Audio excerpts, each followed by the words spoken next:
Hey everybody, Kevin here of Ullr. Welcome back to the channel if you're watching. Please like and subscribe, help me grow a little bit. Maybe we'll do live streams if we ever get there. But I guess today we'll do a review of the Hunter's Ritual we had, which I was very immobile, but my guys really enjoyed it still. We were up at one of my favorite lakes that I've been to all summer. I've camped at, I've pretty much lived at most of the summer on the weekends when I wasn't working. But our Hunter's Ritual went pretty well. It was actually more of maybe a blessing of the land for recuperating and things of that nature. My one scout pretty much went around and told me that this place was pretty picked and clean. It must have been from the years of logging and things like that. I mean, there's like mushrooms, edibles, and things like that, but there wasn't very much of an animal population.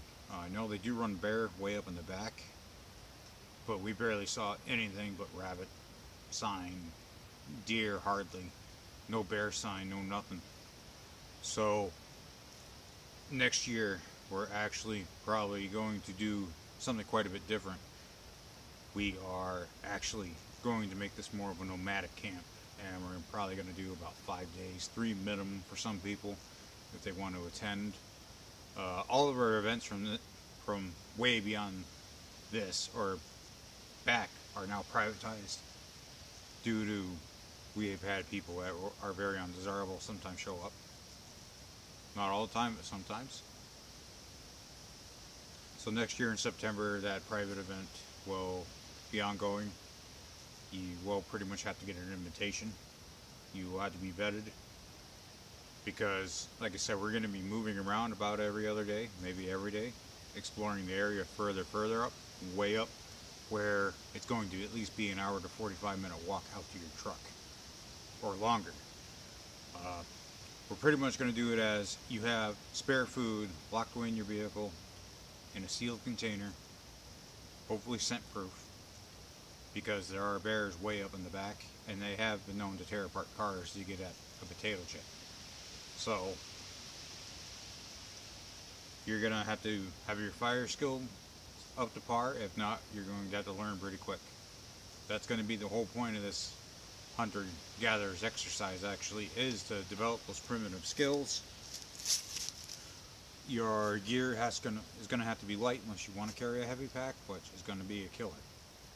I don't know how many miles we'll do or what trails we'll hit just yet. I'm hoping to do some scouting in the summer and spring again. So there will probably be a series of videos when I get better camera equipment to take with me to go do these videos and actually, kind of choreograph some of this. Photograph, choreograph, videograph, whatever you want to call it. So it was a good success regardless. We had a good time. We did our bloat. We did a Wayfarers bloat at the end. We actually went to a different location this year to do the Wayfarers. We went to pretty much a stone semicircle near one of the bigger lakes that you can always see up in my postings. So basically that's it for the Hunter's Ritual this year. Now winter's coming and we're going to be active, but not always as active.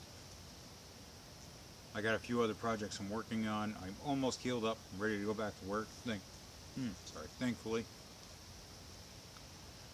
And we're going to see what comes of it.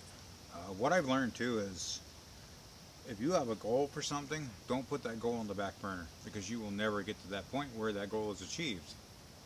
And that's what I learned for the past few years here. I used to put a goal I had on the back burner and maybe come back to it 2 or 3 years later. When I put it on hold temporarily, but always continued to pull it along, and things turn out within 3 to 6 months. So a lot more effective strategy there. But I guess we'll talk about a story today too, about when you're hosting moots or meetups to obtain new members or potentially new members. I remember, I think it was back in April, we had a moot. And we had 2 individuals show up that were from a previous Universalist organization, and I was warned that they were from there. or she was. Anyway, the other guy I don't know about.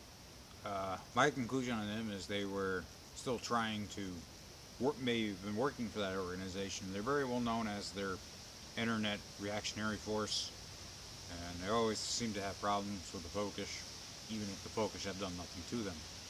So, but the move went well. Everything was very professional, and I'm like, all right, well, hopefully see you again next time. If not, whatever. Go home, a few months go by, and all of a sudden they leave the bigger organization I was a part of, and basically they were asked, why'd you leave? And apparently her answer was, I was trying to hump her leg or hit on her. Now, at this point I turned over all my text messages, or all my internet messages to her. There were no text messages. I did not have her phone number. I had associates of mine vouch for me pretty much that I did no such thing. I was very professional about it, or they would vouch for me, I should say. And I cleared that up pretty quick. But that just proves that outside groups such as these people may try to come into your group to prove something you might not even be. And when they didn't get the results they wanted to get away, but people were persistent about the membership, so that was the easy way out for them. These two live down in the Oshkosh area. That's all I'm going to tell you. The one came in and pretty much told me that he was alt-right, and basically I just gave him a static eye roll, like, okay, whatever. They weren't happy that we were not political, and my guess is they wanted to try to categorize us as some overly to the top right-wing fascist, with which we're really not very political at all. We're more of, like I said, a ritual-based group. And I will do more videos on this. I also planned on doing videos about the gods themselves and things of that nature, and other deities and creatures in the realm. There are plenty of these videos out there. I try to do my stuff all outside, and I try to make sense of a lot of things. So basically, once I get these written up, and I probably will be reading off paper this time, something I print out or write up, because I want to make sure that my theories and points, I guess, are gotten across. I want to have my resource material right here. So we'll find out how this goes. And yeah, that's about all that's going on. We have our vendor bloat coming up, better bloat, or Dacier bloat, or Valkyrie bloat, sorry, whatever you want to call it. And hopefully by then our ritual hammer will be done. Hopefully then I'll have a bowl carved out, which you'll probably see pictures of. We have stuff to use, and we can use it, but typically when you make an item, it's got more power into it. So, well, I will catch you guys later. Like us on Facebook at the Wolves of Blood and Iron Kindred. Subscribe and like, please. Spread this around. Share it. Help us grow. Maybe eventually I'll get some of my other guys in the videos too, but all I got is my phone camera right now, so I'm hoping during the winter to get better filming equipment. I got the tripod, I got the mic. The camera I bought does not record, so volley on me, but I will get the one that I want so it can record properly.